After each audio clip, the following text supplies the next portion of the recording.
Hola, ¿qué tal? ¿Qué tal, gente de la hora reptiliana? ¿Cómo están? Gente de Twitch, de Facebook y de Instagram.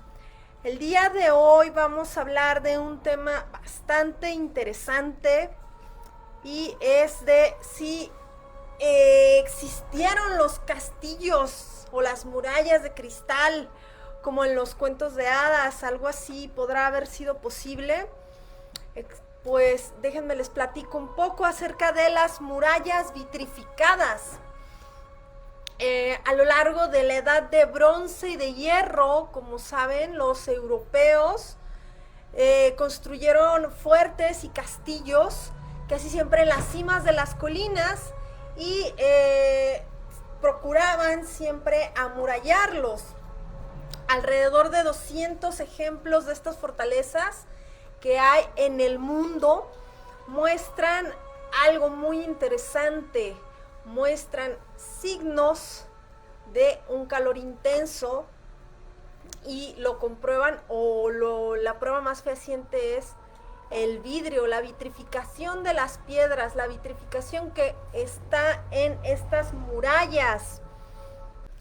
Les cuento que en el siglo XII hubo un monje galés llamado Caradoc de Llancarfan. Este señor en su momento escribió la vida de San Gildas, y aunque el trabajo de este hombre fue en su gran mayoría algo ficticio, él empieza o habla de el relato del rapto de Ginebra.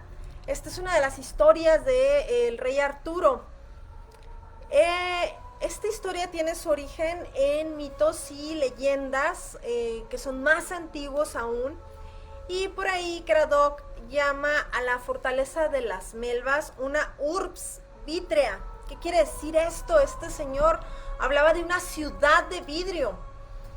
También han relacionado esta ciudad que menciona este señor con la ciudad inglesa de Glastonbury, y lo relacionan también a los palacios de cristal de los que hablan los cuentos de hadas y los cuentos del folclore celta. Lo que resulta muy curioso es que este sí es un enigma arqueológico como tal. Esto ha traído de cabeza a muchos investigadores desde hace más de 2 siglos. Y es que resulta que a finales del siglo XVII se descubrieron en Francia y también en Escocia las primeras murallas vitrificadas. Son restos arqueológicos datados por ahí del siglo VII y el siglo V antes de Cristo. Estas son construcciones de bloques de arenisca, granito y de otras rocas metamórficas que no tienen argamasa, es decir, que no tienen ahí algún pegamento, por decirle así. Estas rocas se han calentado a una temperatura tan cañona que se transformaron en vidrio, tal cual. Y en esta transformación se fusionaron unas con otras. La cuestión es de que, de entrada, los restos encontrados de estas murallas fue en la zona de los pueblos celtas durante la llamada Edad de Hierro, en las Islas Británicas, también en Alemania, en Dinamarca, en Polonia, en Bohemia, en Bosnia, en Hungría, en Portugal y hasta en Turquía. También hay algunas en Escandinavia y también en Irán. Obviamente la mayor concentración de estas murallas pues es en Escocia, sobre todo por ahí al norte del río Forth. Ahí se conservan varias decenas de castros cuyas murallas estaban vitrificadas total o parcialmente. Ahora, al principio se creía que estas vitrificaciones eran como las marcas de las batallas en las cuales a veces tal vez, no sé, podría haber habido ataques por medio de fuegos o incendios, pero en este caso se ha estado tomando en cuenta algo muy curioso. Si cicatrices de batallas, entonces se hubiera encontrado áreas de vitrificación y áreas donde no, y áreas donde estuviera sedimentado, y las áreas vitrificadas pues no se encontrarían tal vez los restos de los digamos como el cemento que une las piedras, pero no, resulta que la vitrificación era lo único que unía las piedras de estas murallas, como si este sistema o esta vitrificación hubiera sido en realidad un método para que las murallas se mantuvieran fuertes. Actualmente, de hecho, hay dos tipos de pensamientos o dos escuelas de pensamiento dentro de esta teoría, en la que hay quienes dicen que la vitrificación fue una consecuencia, ya sea de que hubiera habido personas forjando metal en las orillas de la ciudad y que al momento de forjar el metal el calor hubiera estado afectando a la muralla hasta vitrificarla. Y hay personas, yo estoy entre esa corriente de pensamiento, que creen que fueron los Anunnakis que llegaron en sus naves y su rayo láser a vitrificar todo. No, no es cierto. La otra fuente es, o la otra corriente de pensamiento es de que fueron esfuerzos enormes para hacer un nuevo, bueno, no un nuevo, sino una forma de construcción a través de la vitrificación. Se dice que ninguna explicación al respecto es 100% satisfactoria, porque como ya les decía, las murallas no tienen pedazos vitrificados que parezcan restos de destrucción o de batallas, como en su momento lo llegó a pensar en 1787 un historiador escocés. Este historiador escocés llamado Alexander Fraser Tytler, Lord Wodehouse Lee. Así de largo el nombre. Alexander Fraser Tytler, Lord Wodehouse Lee. Yo no iba a decir todo ese desmadre. Bueno, todo ese chorizote de nombre lo vamos a resumir en Alexander. Alexander creía que habían sido las murallas restos de una batalla.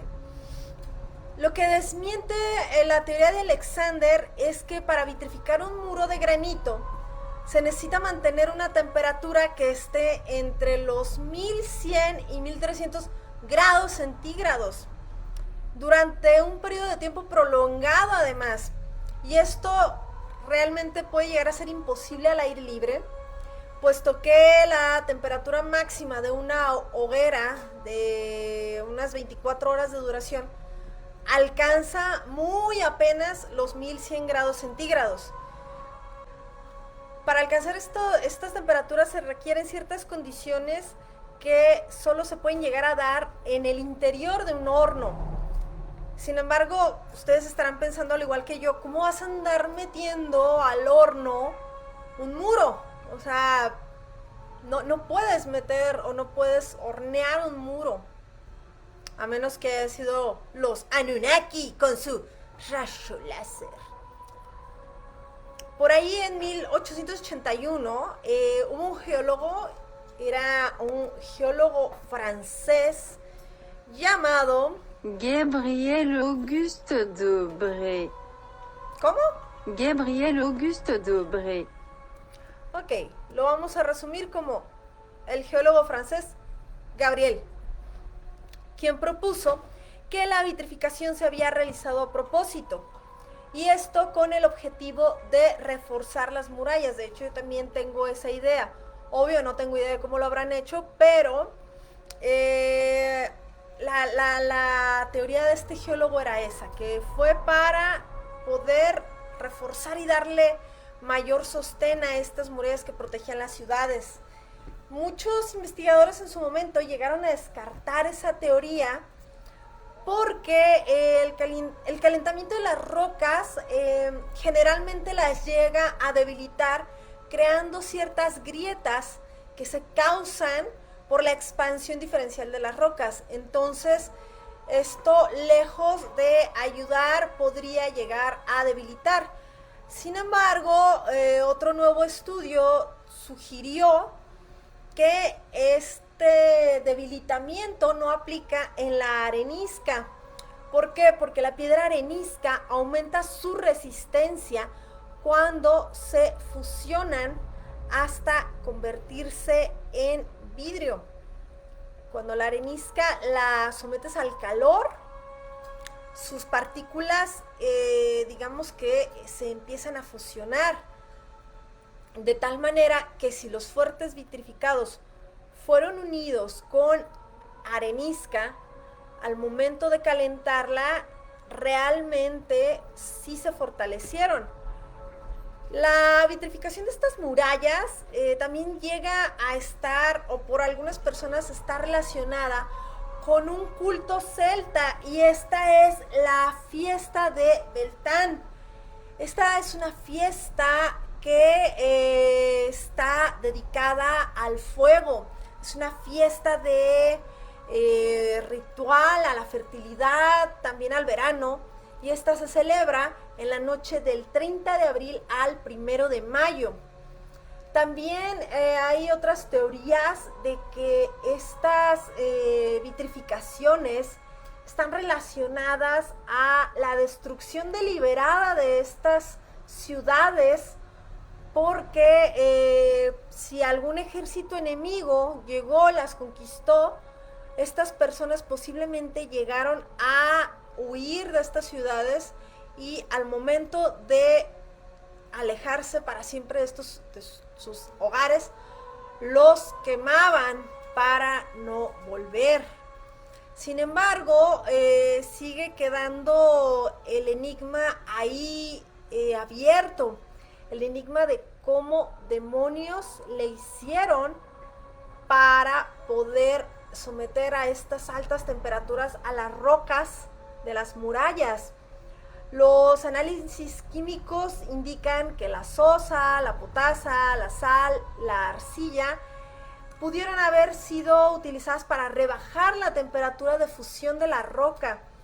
Y cuando, por ejemplo, el contenido de sodio y de potasio de las rocas de construcción es bajo, se le pueden añadir rocas que tengan más, con más concentración de estos elementos, de tal manera que posiblemente en la antigüedad se ponían muy ingeniosos y construían utilizando estas piedras que les acabo de mencionar, y estos elementos, para que así, en lugar de tener que hacer esa fogatota de 1300 grados centígrados, a lo mejor la temperatura para fusionarlas fuese menor. Realmente para mí es fascinante pensar el ingenio que tuvieron estos constructores de la antigüedad para hacer cosas tan duraderas, tan eficientes, con elementos químicos que en su momento era lo que tenían a la mano, y que, pues vaya, hemos visto la durabilidad de estas murallas, como ante las pruebas, pues no hay duda de que estas personas de la antigüedad eran sumamente ingeniosos. Busqué en su momento algo de información, y es muy bonito darnos cuenta de que mientras que las murallas vitrificadas son un misterio muy estudiado, nadie al parecer insinúa que estas construcciones hayan sido obra de los aliens o de los Anunnakis con sus rayos láser. Y nos deja pensando un poquito, a lo mejor aquí ya le estoy metiendo demasiado de mi cosecha, pero en las construcciones egipcias, que por cierto tengo un video de cómo, acerca de teorías de construcción de las pirámides, les recomiendo que pasen a visitar ese videito. Mucha gente ha hecho miles y miles de videos, y seguirán haciendo videos sobre teorías de la conspiración de cómo los aliens pudieron haber hecho esas construcciones. Lo mismo se los achacan a las pirámides mayas. Básicamente no hay construcción o alguna gran maravilla del mundo que no haya sido sometida a esta enorme duda de si habrán sido los aliens, porque los nativos de esas poblaciones no eran capaces, no tenían la tecnología, no pudieron haberlo hecho. Y sin embargo, cuando se trata de construcciones que están más en zonas europeas, ahí no hay tantos videos acerca de teorías de la conspiración, no hay tantas páginas en internet diciendo que fueron los aliens. Nos pone a pensar, aquí en la hora reptiliana tenemos un dicho y es el hecho de que tú no lo puedas comprender o que tú no lo puedas construir no significa que fueron los aliens quienes lo hicieron. Y aplica para todas las culturas y todos los continentes. Entonces, sí, sí me hubiese gustado abordar este tema como una onda de la conspiración o una cuestión alienígena, pero realmente no, así como no pienso hacerlo con, bueno, quién sabe, a lo mejor y me la aviento algún día así, pero siempre me gusta poner en duda de esas teorías de, los aliens lo hicieron, los aliens lo construyeron. Pues no, en realidad el ser humano es perfectamente capaz de hacer cosas increíbles. Actualmente tal vez ya no las hacemos porque nuestro ritmo de vida ya no nos da el tiempo ni la organización para hacer proyectos tan colosales. Aparte pues ya fueron hechos, ¿no? Pero sí es muy, muy interesante ponerse a pensar en eso, en por qué hay tantos videos sobre las culturas, sobre todo prehispánicas y de África, en las que para todos son los aliens, pero en las culturas nórdicas, en las culturas por ahí de los celtas, etcétera. Bueno, a los celtas sí les echan mucha magia, ahí no es tanto los aliens, sino la magia. Pero pues como para reflexionar. Por otro lado, si ustedes tienen así como videos o comentarios o teorías de la conspiración de zonas de Europa, me encantaría conocerlas porque igual a lo mejor yo estoy hablando desde mi ignorancia, pero si ustedes tienen teorías de la conspiración sabrosonas de la Europa antigua, me encantaría que me las pusieran en los comentarios porque sí estaría muy padre armar debate al respecto. Pero bueno, voy a continuar con este tema porque me fui, me desvié y ya ven, uno que es bien pinches, no sé, chairo. Me ando yendo diario por la tangente, ahí disculparán. Pero bueno, el punto es que las rocas que se le podían añadir a estas construcciones eran capaces de bajar el punto de fusión de este tipo de construcciones y de piedras. Para hacer este tipo de vitrificaciones es necesaria una gran cantidad de combustible y unas estructuras que encerraran el calor para poder de todas maneras llegar a vitrificar las murallas. Hubo un experimento realizado por Wallace Thornycroft and Beer Gordon Schild. Estos dos monos. Wallace Thornycroft and Beer Gordon Schild. Les vamos a llamar Wallace y Gordon. El caso es que el buen Wallace y el buen Gordon, en la década de 1930, decidieron construir un muro de 2 metros de alto por 2 de ancho con losas de piedra y los entrelazaron con madera para prenderle fuego a esta madera. Ardió durante 3 horas y el muro se derrumbó. El buen Gordon y el buen Wallace encontraron entre los escombros trozos de vidrio incrustados con la madera. Quiere decir que el fuego alcanzó en su momento como unos 1200 grados centígrados. Y como alcanzó los 1200 grados 1200 grados científicos. Es que si era científico este pedo.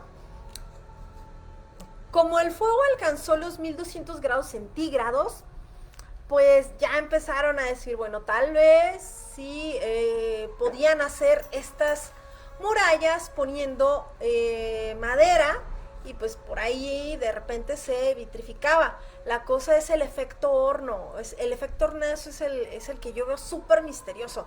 De hecho, hubo otro estudio por John Blood que fue publicado en el periódico Journal of Archaeological Science en 1978. Si ustedes lo googlean, ahí lo van a encontrar. Está chingoncísimo, de verdad. Si tienen la chance, búsquenlo, busquen tanto el experimento del buen Wallace y el buen Gordon como el del buen John Blood. Los encuentran en internet en inglés y están larguísimos y buenísimos. Pero básicamente ellos, John Blood descubrió que con quemar una pared con listones de madera no se podía explicar todavía la fuerte vitrificación encontrada. Entonces, los incendios tendrían que haber estado activos durante varios días sosteniendo estas temperaturas. Y para al menos alcanzar unos 1000 grados. Y pues bueno, también está cañón porque tendrían que haber contenido los incendios. Y está medio complicado. Pareciera ser poco probable con este experimento, o se demuestra con este experimento, que las paredes no fueron quemadas accidentalmente, como les decía hace rato. Tuvo que haber sido un acto bien planeado de ingeniería. Entonces, llegaron a algún momento a tener la teoría los arqueólogos de que estos fuertes vitrificados solo existían en Escocia. Sin embargo, existen alrededor del mundo más de 200 ejemplos de fuertes vitrificados. Obviamente 70 se encuentran en Escocia. La concentración en Escocia es cañoncísima, y el resto repartidos en Europa, y por ahí dicen las malas lenguas que en la India y por ahí también en América. Por ejemplo, hay algunos en la isla de Man, por ahí está uno en Irlanda, también por ahí en las provincias de Rin, en las cercanías del Nahe, en el lago Úquer, en Hungría, lugares de Francia, Inglaterra obviamente, etcétera. Dato curioso, el fuerte vitrificado más grande está en Dunmac y cuenta con 245 metros por 50. Supongo que 245 de largo por 50 de alto, no estoy muy segura, o de ancho, no sé. ¿Ustedes han alguna vez paseado por ahí por Europa y que se han topado de repente ahí un muro ahí todo lleno de vidrio? ¿Le tomaron fotos? ¿Les gustaría algún día visitar una de estas murallas? ¿Ustedes creen que en la antigüedad hubiera llegado algún alienígena con su rayo láser? ¿O que hayan utilizado alguna tecnología de la que hoy simplemente ya no tenemos conocimiento? ¿Algún tipo de magia negra que ya no conocemos? ¿Qué opinan ustedes? Por favor, déjenme sus comentarios. Y ha sido un placer traerles este tema, este día de transmisión reptiliana.